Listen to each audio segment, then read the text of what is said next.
When I started working as a correctional officer, I didn't believe in ghosts. Not in the movies. Not in the stories other officers told during late night shifts. I believed in routine, in protocols, in what I could see. But that belief didn't last long. I've worked as a correctional officer for a very long time. I've worked at facilities in Texas and in Michigan. So my first post was a 12-hour overnight shift at a Texas intake facility. Most nights were uneventful, like long, quiet hours broken up by scheduled rounds, quick chatter with my partner, and watching the monitors. But everything changed around 3 a.m. one night, just a few weeks into that job. We had just finished a round and returned to the officer station when it happened. We both turned. Another sound. It echoed from down the hall, deep, metallic, and angry, like someone slamming their fists into a steel door.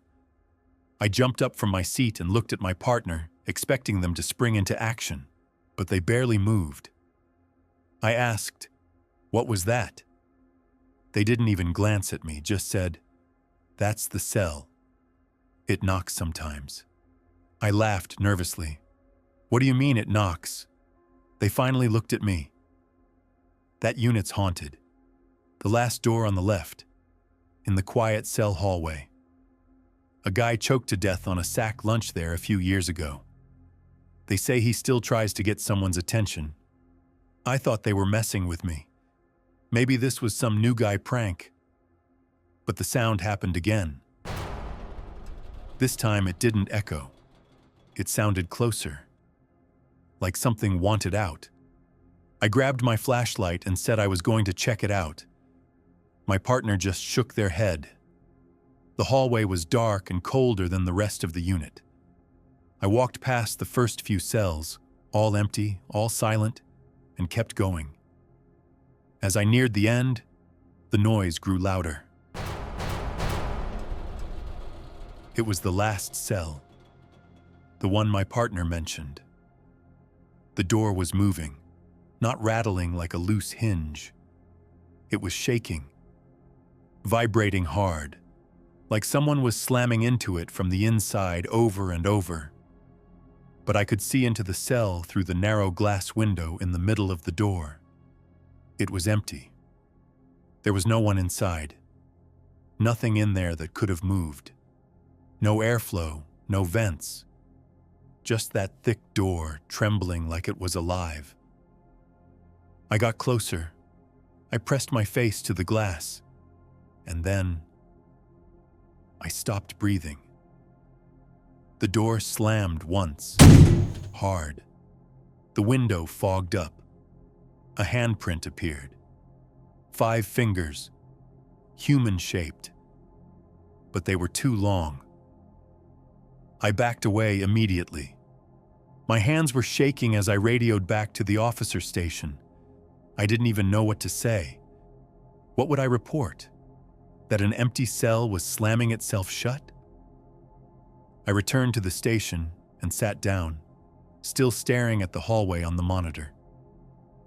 I didn't say anything at first. Then finally, I told my partner what I saw. They didn't look surprised. "You're not the first," they said. "Won't be the last." That was it. No explanation, no investigation, no report to fill out. Just another thing the night shift didn't talk about. Later, I returned to the hallway during morning rounds. The door wasn't moving anymore. Everything was still. But the handprint was still there, right in the center of the glass. The fog was gone, but the print remained, as if it had somehow stained the glass. That's when I understood what the old-timers meant. That cell, the one at the end of the quiet hallway, never stays quiet for long. And ever since that night, I've noticed something. Whenever things go too quiet at 3 a.m., the knocking starts again. It doesn't matter who's on shift. It doesn't matter if the cell is empty. That door always remembers, and it wants someone to hear.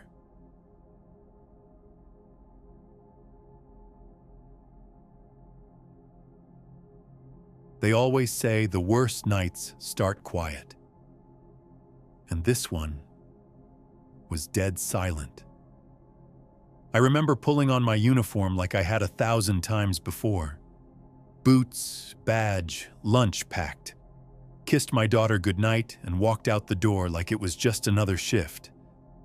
But it wasn't. It was just after 2 a.m., a cold Sunday night. I was working third shift. Most of the inmates were asleep.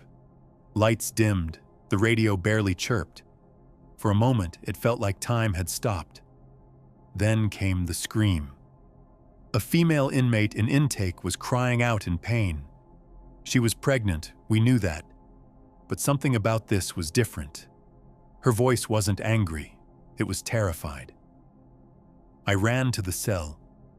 She was hunched over, cradling her stomach, eyes wild. "It's coming!" she shouted. "I feel it! Something's wrong!" I called for the sergeant, called medical, yelled into my radio for backup. Help was coming, but the baby wasn't waiting. I knelt beside her. She was shaking, soaked in sweat, begging for someone to help. In that moment, I didn't see an inmate. I saw a scared woman, a mother. Then she screamed one final time, and the baby came. It landed in my hands, so small, no sound, no movement. It wasn't just a miscarriage, it was a child. 5 inches long, perfect little fingers, a face like porcelain, a full body. Just too early. She didn't cry. I did. I asked for a towel. Someone handed me one. I wrapped the tiny body in cloth, hands shaking. There was blood everywhere. The bench, the floor, my gloves. So much blood. Then I looked down and saw it.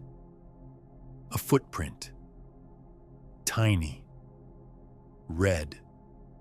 Stamped on my chest. That's when the lights above me flickered. The cell went cold. I mean freezing. The woman on the floor began whispering, but it didn't sound like crying. It sounded like chanting, low, hollow, and not in her voice. The baby was still in my hands, and I swear to God, I felt it move. Just once. Fingers twitched, eyes fluttered. A gasp, a noise that didn't belong in this world. Then nothing. She wouldn't wait. And now she wouldn't leave. The rescue team arrived minutes later. They took the inmate, took the wrapped body, and left me standing there, soaked in blood. Someone asked if I was okay. I couldn't answer. I couldn't even speak. I looked down and the footprint was still there, bright red, warm, fresh. It burned through the uniform like a brand. I followed the rescue van to the hospital for security. The inmate mother asked if she could hold the baby one last time. I let her. She pressed the cloth to her chest and whispered, "I'm sorry." But something about the way she looked at me after, I'll never forget it. Like she knew something had followed me. I went back to the facility, changed uniforms, washed my face, and sat in silence until sunrise. No one on shift said anything. The official report just read miscarriage, emergency transport. Nothing more. No counseling, no debrief, no mention of the blood, or the scream, or the baby's eyes. 2 years later, I made corporal. I left that facility soon after. But the memory, it doesn't leave. Every now and then, I wake up at 2:33 a.m., always the same time, always sweating, always hearing that whisper in the back of my mind, she wouldn't wait. If your heart skipped a beat during that last whisper, it wasn't just the story. Trust that chill crawling up your neck, because echoes like that don't stay behind bars. So before your flashlight flickers, before you pass by a door that should be empty, take a second to like, comment, and share this story. That way, you won't be the only one hearing it.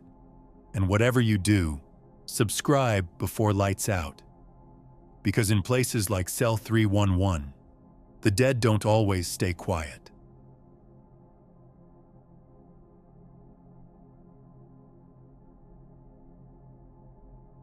Every prison has one. A place so dark and isolated that even the worst inmates fear it. At Angola, it's called the Hole. Solitary confinement. No windows, no sound. One bed, one light. One steel door that swallows you whole. And according to the officers who've worked there, it's never truly empty. Officer Daniels started at Angola in 2009. He was young, steady, the kind of guy who never blinked at a little noise or blood. He knew what to expect in a prison that large. Violence, screaming, games. But the Hole? That was different.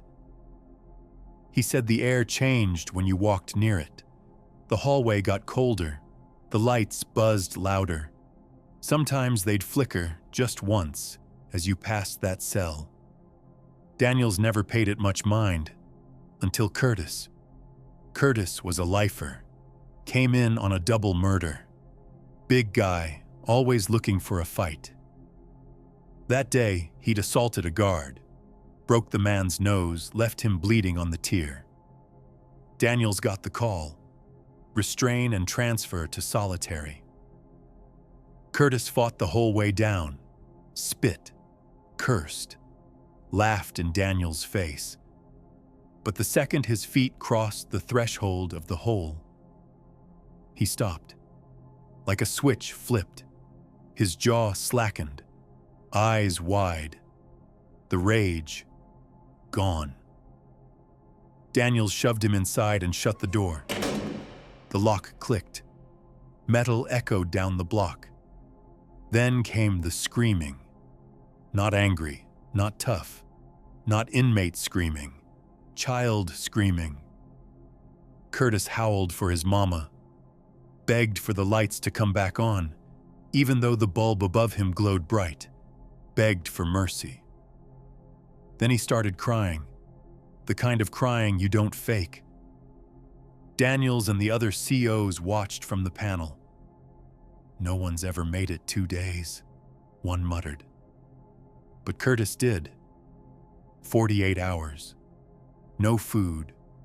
No sleep. No noise except his sobbing. Then, just silence. Nothing. Daniels returned to retrieve him, opened the slot, called his name. No answer. When he finally opened the door, Curtis was in the corner, on the floor, knees to his chest, rocking slowly. He was whispering something. Daniels stepped in and crouched beside him. "Who are you talking to?" he asked. Curtis didn't look up, didn't blink, didn't even breathe hard, just whispered, "The man under the floor." He crawled out. He told me all my sins. He said I already died. And I just haven't figured it out yet.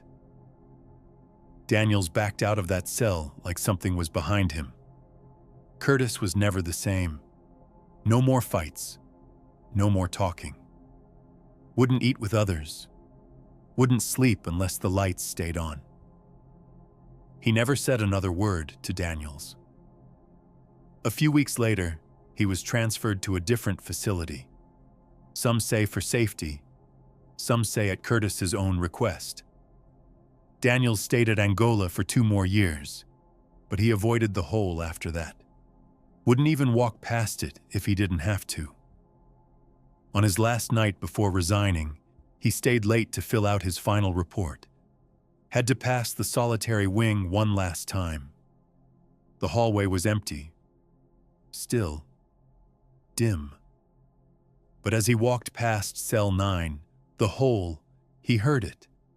Not a scream. Not a whisper. A knock. Then another. Then 3 slow taps.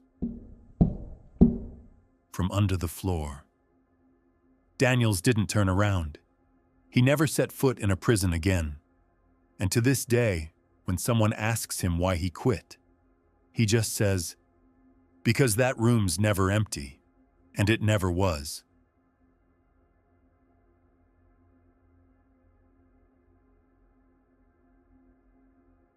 Every correctional officer who's worked C block for more than a month knows the rule. Don't stop at cell 311 after lights out. Nod, pass, keep walking. Whatever you do, don't look in. It started with James Holloway, a lifer with a calm face and dead eyes. No fights, no outbursts, just silence. Until the night he tore his bedsheets into strips and hung himself from the air vent. They found him in the morning, already cold, neck twisted, eyes wide. The kind of wide that made some say he saw something before he died. Since then, cell 311 has stayed empty. On paper, it's listed as under maintenance. In truth, no one wants it, not even the new recruits. That's where Officer Ramirez comes in, young, by the book, and working his second month on graveyard shift. It was just after 2 a.m. on a Wednesday, the hour when the wing goes dead quiet. Not peaceful quiet, buzzing quiet, like the air's holding its breath. He was doing his rounds, tapping each bar as he passed. Then he reached cell 311. Whispers. At first it was a murmur, soft, low, tucked just below the hum of the lights. But as he stepped closer, the words grew louder. A single phrase, on repeat. Over and over, a voice, dry, rasped, whispering, "I didn't die. I didn't die. I didn't die." Ramirez checked his log. 311 was unassigned, empty since Holloway's death, exactly 63 days ago. No recent entries, no movement. He leaned closer. The voice didn't stop, didn't change, didn't breathe. He opened the slot on the door. The cell was empty. Dust clung to the corners. The sink was bone dry. The brackets where the bed used to be were still rusted over. And in the center of the floor, a dark stain. They'd scrubbed it, bleached it, sealed it. But it kept coming back. Ramirez stared for a second longer. Then the whisper changed. "You did." The flashlight flickered, then blinked off. The whisper laughed, and it sounded like Holloway. Ramirez backed away from the door. He didn't finish his rounds. He radioed the tower and filed a report. Sleep deprivation, they called it. First-time jitters. But the logbook recorded it, word for word. The next week, Officer Jenkins was assigned to that wing. 15 years on the job, steady, calm, never rattled. Until one morning, he turned in a transfer request, cited personal stress. Didn't elaborate. But a friend on his shift said Jenkins walked into the break room white as a sheet. Didn't sit, didn't speak, just said, "He said my name, through the door." He told me I laughed too hard at his death. That night, no one covered the East Wing. They sealed it off for a maintenance issue. No one bought it. These days, new COs still ask what happened in Cell 311. Veterans just shake their heads. Because every so often, on the graveyard shift, when the lights dim, when the air goes still, you'll hear it again. That voice. I didn't die. And you'll pray it doesn't say your name next.